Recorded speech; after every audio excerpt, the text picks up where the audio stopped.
తెలంగాణ రాష్ట్ర ప్రభుత్వం ప్రవేశపెడుతున్న అభివృద్ధి సంక్షేమ కార్యక్రమాలు ప్రజలకు మేలు చేస్తున్నప్పటికీ అమలులో జాప్యం జరుగుతుందని కొత్తగూడెం ఎమ్మెల్యే కూనంనేని సాంబశివరావు తెలిపారు. భద్రాద్రి కొత్తగూడెం జిల్లా సుజాతానగర్ మండలంలో పర్యటించిన ఎమ్మెల్యే కూనంనేని పలు నూతన గ్రామ పంచాయతీ భవనాలను, అంగన్వాడీ కేంద్ర భవనాలను, సీసీ రోడ్లను ప్రారంభించారు.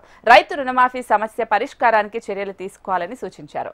పంచాయతీ వర్కర్లు, అంగన్వాడీ వర్కర్లు, మధ్యాహ్న భోజన వర్కర్లకు గడిచిన 4 నెలలుగా జీతాలు రాక ఇబ్బందులు పడుతున్నారని చెప్పారు. సమస్యలను పరిష్కరించేందుకు ప్రభుత్వం ఆలోచన చేయాలని చెప్పారు.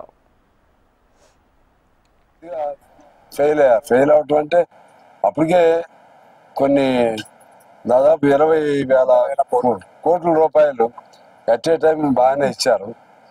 అయినా ఇంకొన్ని సమస్యలు ఉన్నాయి. వాటిని కూడా పరిష్కారం చేసుకోవాలి. ఇది గ్రామాల వరకు ఇబ్బంది ఉంది. రుణమాఫీది ఒకటే, మిగిలినవన్నీ కవర్ అవుతున్నాయి. కానీ పట్టణాల్లో ఉన్న పేద వర్గాలు ఉన్నారు.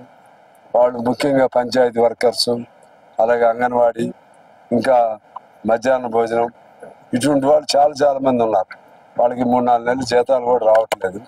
దాన్ని ఎలా పరిష్కారం చేస్తారో జాగ్రత్తగా ఆలోచన చేసి వాళ్ళని కూడా సంతృప్తి పరిస్తే గవర్నమెంట్ కొంతమేరకు చిన్న ఇప్పుడే ఆర్డర్లో పడతా ఉంది.